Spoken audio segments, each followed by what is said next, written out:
우리는 지금 계속해서 로마서를 강의하고 있는데요. 오늘은 아브라함의 믿음이라고 하는 말씀의 제목으로 같이 은혜를 받으려고 합니다. 어떤 부부의 이야기를 먼저 좀 하겠습니다. 이들 부부는 대학 때 만나서 서로 결혼까지 하게 된 참 아름다운 커플인데요. 남편은 인격적인 좋은 부모 밑에서 사랑을 받으면서 건강한 성격으로 참 잘 자랐습니다. 하지만 아내는 성장 과정에서 어려움이 참 많았습니다. 이 아내의 경우는 어릴 때 아버지가 갑자기 돌아가셔서 어머니가 혼자서 돈을 벌면서 이 딸을 키웠기 때문에 참 이 어머니가 고생을 많이 하며 이 딸을 키운 거예요. 그러면 그럴수록 친척들은 이 딸을 볼 때마다 너희 어머니한테 참 잘해라 그런 말을 많이 하곤 했죠. 엄마가 재혼하지 아니하고 고생을 하면서 이 딸을 키운 것은 다 너 때문에 엄마가 고생을 참 많이 한 거니까 네가 엄마에게 잘해야 한다. 이렇게 말하면서 많은 친척들이 이 딸에게 참 많은 부담을 주었습니다. 이 딸은 엄마한테 잘해야 한다는 그 부담을 마음에 간직하면서 내가 엄마를 힘들게 하면 혹 엄마가 자기를 버리고 재혼하지 않을까 하는 그 두려움과 불안을 안고 엄마가 자기 때문에 힘들지 않도록 혹 엄마가 자기를 버리지 않도록 엄마의 눈치를 살피며 참 엄마에게 잘하려고 노력을 많이 한 거예요. 공부도 열심히 하고 집안일도 참 최선을 다해서 엄마를 잘 돕고 참 열심히 자기 나름대로 모범적인 삶을 살려고 노력을 많이 한 거죠. 자, 이렇게 이제 성장을 했는데 언제부터인가 이제 또 좋은 남자를 만나서 연애를 하게 되어지고 마침 또 이 남자가 예수를 잘 믿는 남자였어요. 그래서 그 남자를 따라 신앙생활도 하게 되어지고 그리고 그 남자의 사랑에 참 감동을 받아서 예수를 믿고 같이 결혼을 또 하면서 참 신앙생활도 하고 행복한 가정을 만들게 되었습니다. 이 남편은 아내를 진심으로 사랑하고 기쁜 마음으로 아내를 행복하게 해주려고 참 많은 노력을 하게 되었습니다. 하지만 이 아내는 순간순간 남편의 사랑을 의심하는 마음이 계속 그 마음 가운데 일어나는 거죠. 내가 잘못하면 남편이 나에게 실망해서 나를 떠나면 어떡하나. 이런 불안한 마음이 자꾸 그 마음 가운데서 일어나는 거예요. 내가 잘못하면 남편이 나에게 실망할지도 몰라. 어릴 때 말이죠. 엄마에게 가졌던 그 불안하고 두려웠던 그 마음들이 지금은 결혼한 남편에게로 그 마음이 옮겨지는 거죠. 그래서 자꾸만 어릴 때 엄마에게 있었던 그 마음이 지금은 남편에게 과도하게 잘하려고 애쓰는 마음으로 이렇게 자꾸 옮겨집니다. 그러면서 남편의 표정이 조금이라도 좀 어둡거나 좀 더 남편의 표정이 좀 더 좋지 못하게 되어지면 혹 내가 잘못해서 혹 내가 어떤 문제가 있어서 남편이 나를 싫어하는가 이런 생각이 들면서 그 마음이 불편하고 힘들고 어려워지는 마음이 계속 일어나게 되는 거죠. 실제로 남편은 회사 일 때문에 어렵고 어떤 다른 상황 때문에 힘들어서 표정이 좋지 않았던 것인데 이 아내는 남편이 나를 싫어해서 이렇게 되어진 것은 아닌가 하는 마음 때문에 늘 그 마음에 어려움이 따라오곤 했던 거죠. 정말로 그런가 그렇지 않은가 물어보면 되는데 그 말조차도 하기가 너무 어려운 것입니다. 그래서 속으로 끙끙거리며 살아가는 시간들이 많았습니다. 시간이 지나면서 아내의 이러저러한 마음들을 알게 되어진 남편이 이제 아내의 아픔을 알고 상처를 알면서 남편이 먼저 아내에게 다가와서 사실은 내가 이러저러한 상황 때문에 좀 요즘 기분이 좋지 않았다. 당신 때문에 그런 것은 아니다. 이렇게 아내의 마음을 살피며 이야기를 하고 또 아내의 오해를 풀어주는 과정들이 계속 있었고 또 남편의 그 일관된 사랑이 따뜻하게 점점 더 표현되어지면서 남편의 진심이 점점 더 많이 확인되어지는 과정 속에서 남편에 대한 그 진실한 사랑이 점점 많이 믿어지는 과정 속에서 남편에 대한 눈치 보는 마음이 점점 좀 놓아지는 편안함이 마음 가운데 있게 되었습니다. 자, 이러면서 이제 남편이 나를 떠날까봐 두려워하는 마음이 놓아지고 억지로 남편에게 잘하려고 하는 마음이 작아지면서 남편이 참 좋은 사람이고 나를 진심으로 사랑하고 그리고 나도 편안한 마음으로 남편에게 잘해줄 수 있는 마음이 마음 가운데서 일어나게 되어진 거예요. 이쯤 되어지니까 내가 진심으로 남편이 좋아지기 시작하는 거예요. 내 안에서 일어나는 진정한 자유, 진정한 편안함, 이런 것으로 남편과 함께 하는 시간이 진짜 좋고 행복하고 즐겁고 감사하기 시작했습니다. 이 부부의 삶이 얼마나 정말 즐겁고 그 관계의 그 삶의 질이 얼마나 좋아지겠습니까? 여러분, 우리는 말이죠, 때때로 이 예화의 여인처럼 우리의 불신과 상처, 우리의 왜곡된 사고 때문에 하나님의 사랑을 자꾸 의심하는 혹은 오해하면서 멀어지는 이런 일들을 우리는 종종 가지게 되는 경우가 있습니다. 그때마다 하나님은 우리에게 다가오셔서 우리의 마음을 풀어주시고 또 우리의 오해를 풀어주는 이런 노력을 우리 하나님은 계속 우리에게 하는 경우가 참 많이 있습니다. 그때마다 우리는 하나님의 사랑을 믿기도 하고 또 우리 마음의 오해가 풀어지기도 하고 더 나아가서 우리가 전심을 다하여 더 주님을 의지할 수 있는 그런 마음이 생기기도 하는 거죠. 이러저러한 관계 경험을 통해서 하나님이 이런 분이시구나, 내가 더 많이 하나님이 믿어지는, 그러면서 참 내 믿음이 자라고 내 신앙이 자라고 내가 더 주님과 더 관계가 깊어지는 이런 은혜가 우리 안에서 만들어지기도 하는 겁니다.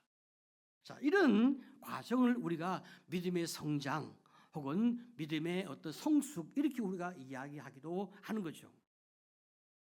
이런 신앙의 성장 과정의 하나의 샘플로 보여준 인물이 바로 오늘 우리 로마서 4장에서 소개하고 있는 믿음의 사람 아브라함인 것입니다.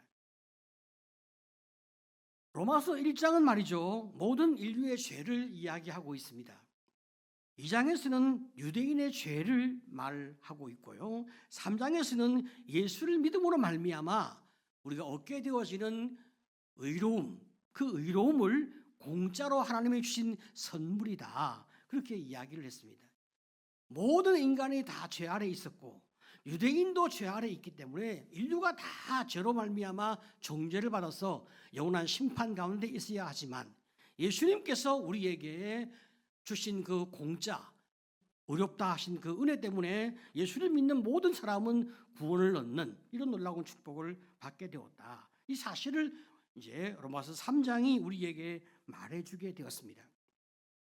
오늘 4장에서는 사도 바울은 예수 그리스도를 믿는 믿음으로 말미암아 의롭다 하심을 받은 사람의 증거, 그 증거로 아브라함을 예를 들어서 우리에게 말을 해주고 있는 것입니다.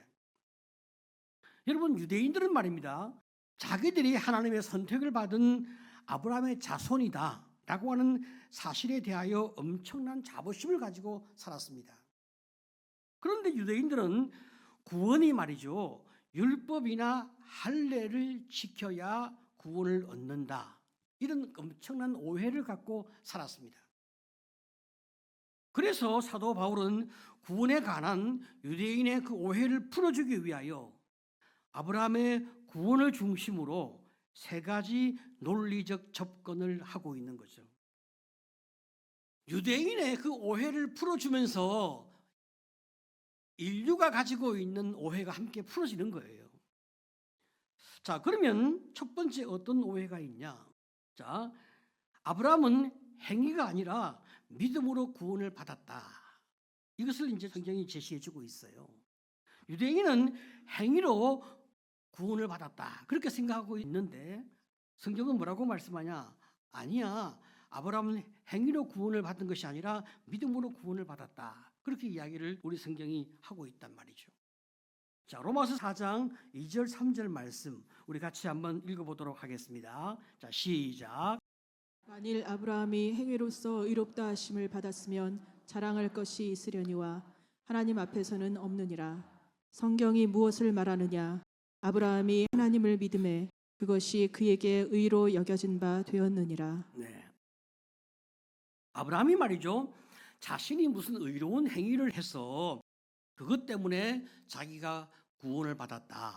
그렇게 생각하고 그것이 사실이라고 한다면 아브라함은 자랑할 만한 것이 있겠죠. 내가 이런 의로운 행동을 했기 때문에 내가 이런 구원을 받았다. 이렇게 당당하게 자랑할 만한 것이 있겠죠. 그런데 아브라함이 의로운 행동을 해서 구원을 받지 않았어요. 성경은 그렇게 말씀하고 있지 않습니다. 아브라함이 하나님을 믿어서 그래서 하나님이 그를 의롭다 인정하신 거예요. 뭘 해서 의롭다 인정하신 것이 아니다 이 말입니다. 그러면서 성경이 그 근거를 제시해 주고 있는 거죠. 바로 그것은 창세기 15장의 사건입니다.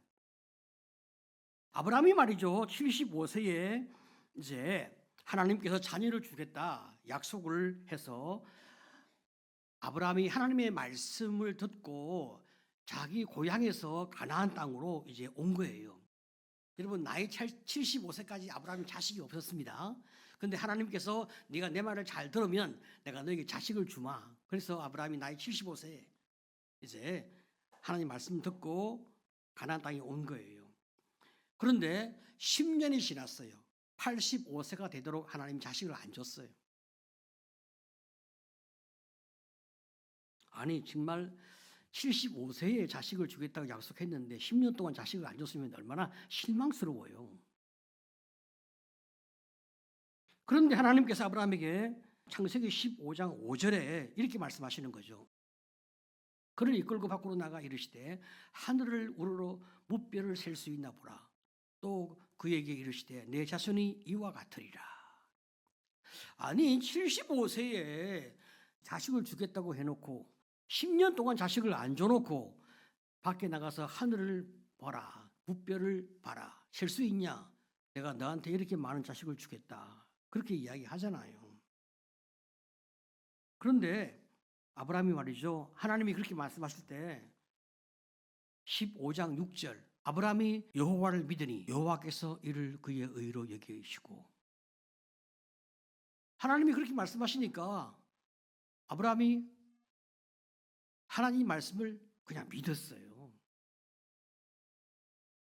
그러니까 하나님이 야, 네가 내 말을 믿네. 오, 신통한 것. 하면서 이걸 내가 너를 의롭다고 인정하겠다. 딱 그렇게 하나님이 의로 인정해 주신 거예요. 아브라함이 뭐 선한 행위를 해서 하나님 의롭다 하신 게 아니고 하나님의 말씀을 믿은 것, 그것을 의롭다 하신 거예요. 이거 여러분 정말 놀랍지 않습니까?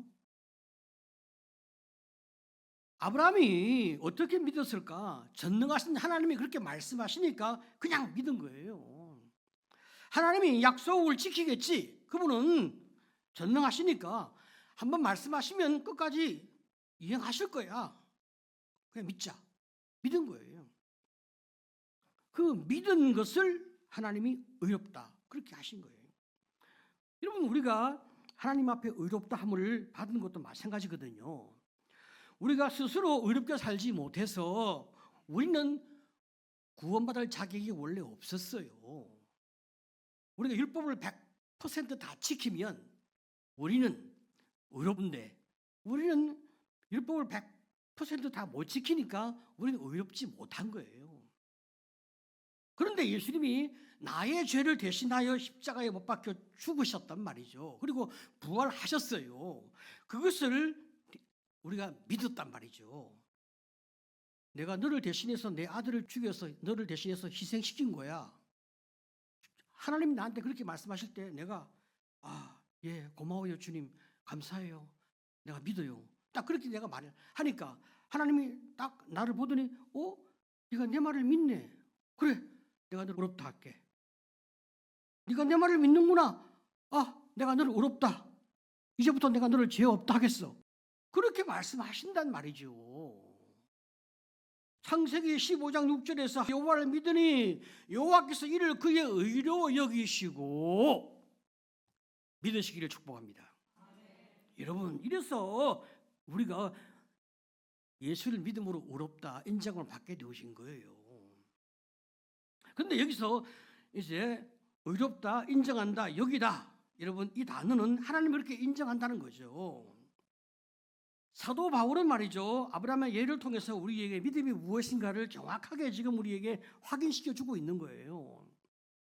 예수 십자가를 믿으면 우리가 의롭게 살지 못했지만 의롭게 산 사람으로 인정하시는 하나님의 방식이란 말이죠. 하나님은 우리가 누구인가 묻지 않고 우리가 무엇을 했는가 따지지 않고 뭐라고 말씀하십니까? 우리를 대신하여 피 흘려 주신 예수를 믿기만 하면 의롭다고 인정한단 말이죠. 하나님께서 아브라함의 믿음을 의로 인정한 것처럼 우리의 행위가 아니라 예수를 믿는 그 믿음으로 구원받는 것, 이 예수를 믿음으로 구원받는 이 놀라운 믿음으로 여러분이 구원받았음을 확신하시기를 축복합니다. 자, 여러분, 이래서 우리가 참 믿음의 이 자유를 얻게 되어진 거죠. 자, 그래서 이제 우리는 우리의 행위로 구원받은 것이 아니라 우리는 믿음으로 구원을 받은 거예요. 자, 두 번째로 아브라함은 할례가 아니라 믿음으로 구원을 받았는데 로마서 4장 9절 10절을 보게 되어지면 이렇게 말씀하고 있습니다. 우리 같이 한번 읽어보겠습니다. 자, 시작. 아브라함에게는 그 믿음이 의로 여겨졌다 하노라. 그런즉 그것이 어떻게 여겨졌느냐? 할례시냐 무할례시냐? 할례시가 아니요 무할례시니라. 네, 지금 사도 바울은 말이죠, 유대인이 중요하게 생각하고 있는 할례가 구원의 조건이 아님을 확인하기 위해서 지금 어떤 방식으로 접근하고 있냐? 아브라함이 할례를 받은 시점이 언제인가? 그것을 확인하는 접근을 취하고 있는 거예요. 지금 유대인은 말이죠, 자꾸 할례가 구원의 어떤 조건이 된다, 그렇게 시비를 자꾸 걸고 있어. 그럼 할례가 구원의 조건이 되려고 하면 할례가 언제 시행되었길래 할례가 구원의 조건이 됐냐, 그걸 확인해 보자는 거죠. 자, 창세기 17장 10절을 보게 되어지면 성경이 뭐라고 말씀하고 있습니까? 너희 중 남자는 다 할례를 받으라. 이것이 나와 너희와 너희 후손 사이에 지킬 내 언약이니라. 그렇게 말씀하고 있죠. 아브라함이 의롭다 인정함을 받은 것은 창세기 15장입니다. 그 다음에 할례를 받은 것은 창세기 17장입니다. 자, 그러니까 하나님이 아브라함에게 할례를 요구한 것은 믿음을 가진 성도에게 표식으로 할례를 요구한 거예요. 할례를 먼저 요구한 게 아니고 하나님이 어렵다고 먼저 인정해 준 거예요. 그 다음에 어렵다 인정함을 받은 사람에게 표식으로 할례를 요구한 거예요. 마치 우리가 예수 믿는 사람의 표식으로 세례를 받는 것처럼 하나님의 자녀의 표식으로 할례를 받게 하신 거예요. 자, 그러니까 아브라함이 할례를 받아서 구원을 받았다, 그렇게 생각하면 안 되는 거죠. 그런데 할례를 받음으로 구원을 받은 거다, 이렇게 생각한 유대의 생각은 매우 잘못된 생각이다 이거죠. 구원은 할례로 인하여 받는 것이 아니라 믿음으로 받은 것이다. 믿으시기를 축복합니다. 자, 세 번째로 아브라함은 율법이 아닌 믿음으로 구원을 받았단 말이죠. 자, 여러분 로마서 4장 13절 말씀 또 같이 한번 보겠습니다. 자, 시작. 아브라함이나 그 후손에게 세상의 상속자가 되리라고 하신 언약은 율법으로 말미암은 것이 아니요 오직 믿음의 의로 말미암은 것이니라. 네. 자, 여러분, 아브라함뿐 아니라 그 후손들도 하나님의 상속자가 될 수 있는 것은 율법이 아니라 믿음 때문인데, 자, 여러분, 참 우리가 이제 성경을 가만히 묵상해 보면 너무 쉬운데 우리가 자꾸 어렵게 생각을 이제 하고 있는 우리의 이 오해 때문에 우리가 예수 믿는 것이 자꾸 어려워지는 거죠. 여러분, 율법은 모세를 통해서 준 거죠. 그 모세는 아브라함이 죽고 난 다음에 400년 이후에 태어난 아브라함의 후손이거든요. 아브라함 시대에 율법이 아예 없었어요. 자, 그러니까 아브라함이 율법을 지켜서 구원을 받았습니까? 아닙니다. 아브라함이 의롭다 함을 받은 것은 믿음으로 의롭다 함을 받았단 말이죠. 로마서 4장 19절에 성경이 뭐라고 말씀합니까? 그가 백세나 되어 자기 몸이 죽은 것 같고 사라의 태가 죽은 것 같음을 알고도 믿음이 약하여지지 아니하고. 아브라함과 사라가 이삭을 얻었을 때에 아브라함의 나이 100세, 사라의 나이 90세였어요. 생물학적으로 사라의 몸에서 임신이 불가능하고 출산할 능력이 전혀 없었습니다. 그런데 하나님께서 아들을 주시겠다 약속을 했을 때 아브라함이 믿었고 사라가 믿었어요. 더 놀라운 믿음은 하나님께서 아브라함에게 독자 이삭을 바치라 했을 때 아브라함이 그 믿음을 가지고 오셨습니다. 독자 이삭을 바쳐도 하나님이 살려낼 거다 믿었어요. 이것을 4장 17절에 이렇게 말씀하고 있는데 기록된 바 내가 너를 많은 민족의 조상으로 세웠다 하심과 같으니 그가 믿은 바 하나님은 죽은 자를 살리시며 없는 것을 있는 것으로 부르시는 이시니라. 이게 무슨 말일까요? 하나님은 말이죠. 아브라함을 열국의 아비가 되게 하신다 약속을 했는데 이제 이 약속을 지켜내기 위해서 하나님이 이삭을 바치라 했잖아요. 그럼 이삭을 죽여도 다시 살려낼 것으로 아브라함은 그렇게 믿었어요. 그러니까 아브라함이 얼마나 놀라운 믿음을 가지고 있는 거예요. 로마서 4장 20절로 22절은 이렇게 말씀하고 있습니다. 믿음이 없어 하나님의 약속을 의심하지 않고 믿음으로 견고하여져서 하나님께 영광을 돌리며 약속하신 그것을 또한 능히 이루실 줄을 확신하였으니 그러므로 그것이 그에게 의로 여겨졌느니라.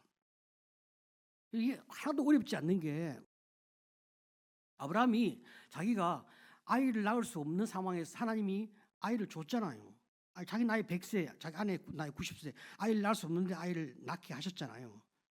그러니까 얘가 또 하나님이 바치라 해서 내가 얘를 바친다 하더라도 하나님이 다시 이 아이를 죽여놓고 난 다음에도 살려내실 하나님이시겠구나. 이해가 되잖아요. 그죠?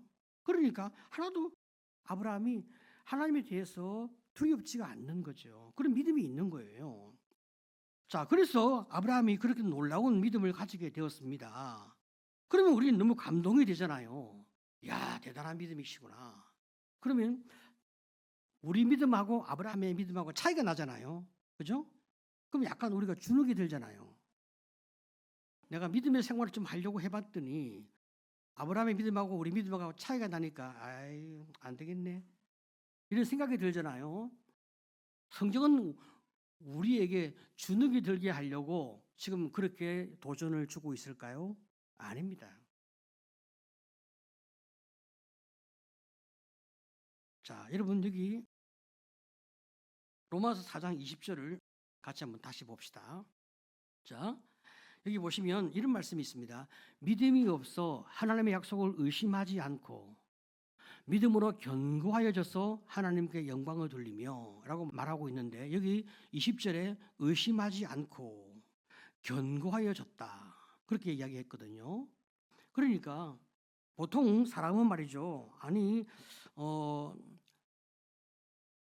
살아있는 자식을 하나님께서 바치라고 이야기하면 우리는 이게 주님께서 주신 약속이 맞나 안 맞나 의심하게 되잖아요.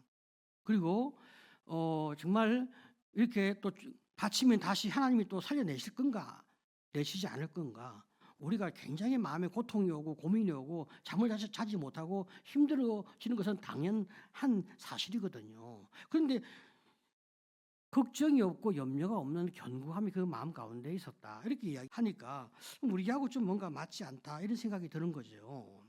그런데 지금 여기 의심하지 않았다, 견고하여졌다라고 하는 이 단어가 지금 쓰여지고 있는데, 이런 단어를 쓸 때 헬라어 용법에서는 뭐라고 이야기하고 있는 거니까 부정과거 동사를 쓰고 있는 거죠.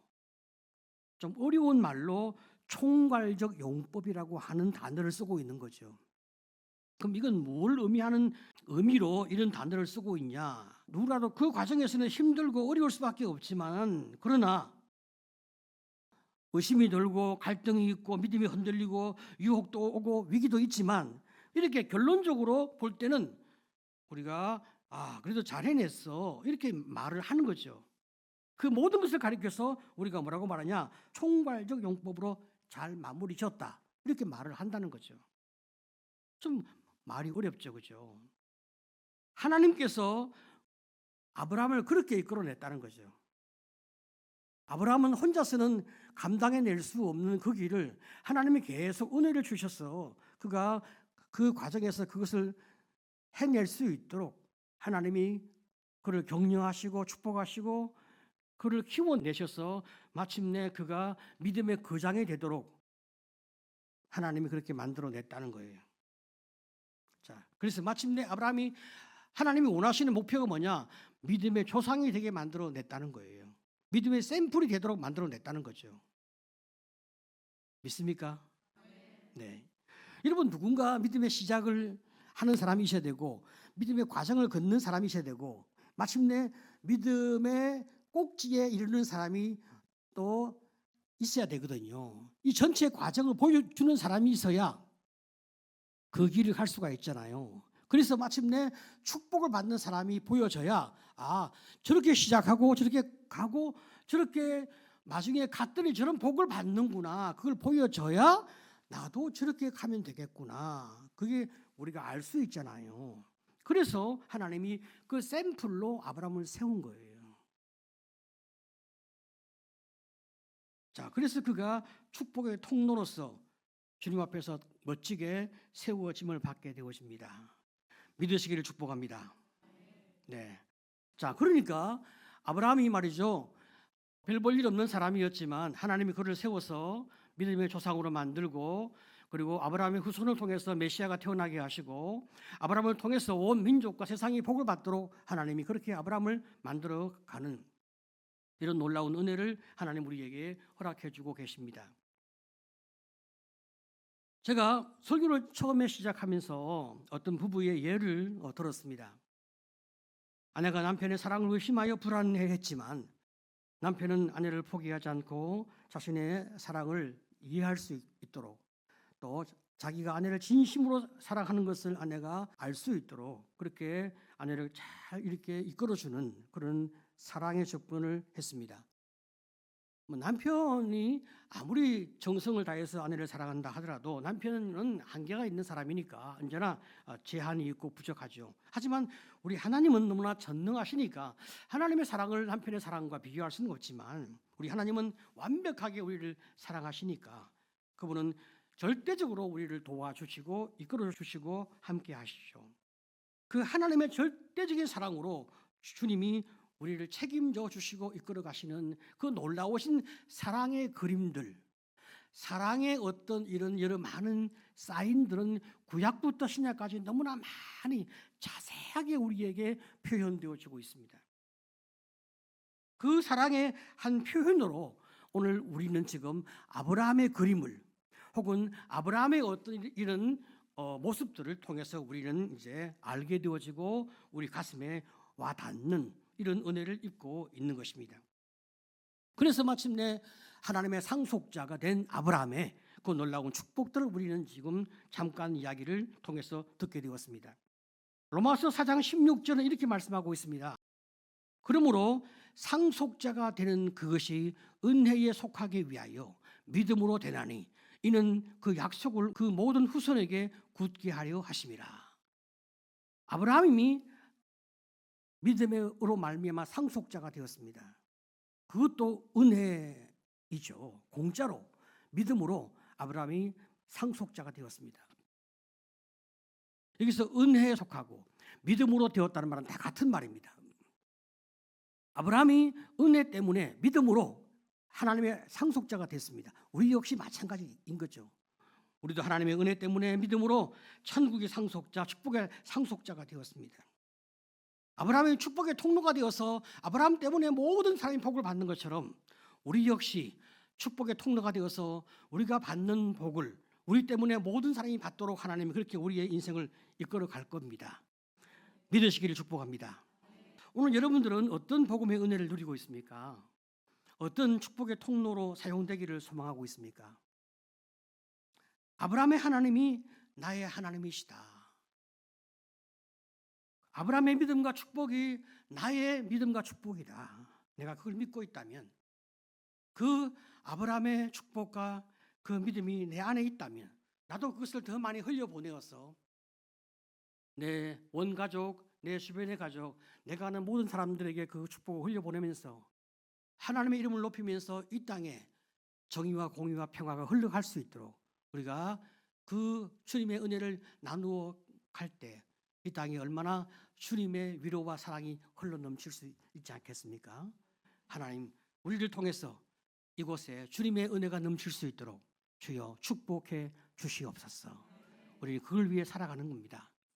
우리가 얼마나 많은 사람에게 베풀 수 있을지는 모릅니다. 그러나 한 영혼 한 영혼에게 그걸 베풀며 살아갈 수 있는 여러분 모두가 되시기를 간절히 축복합니다.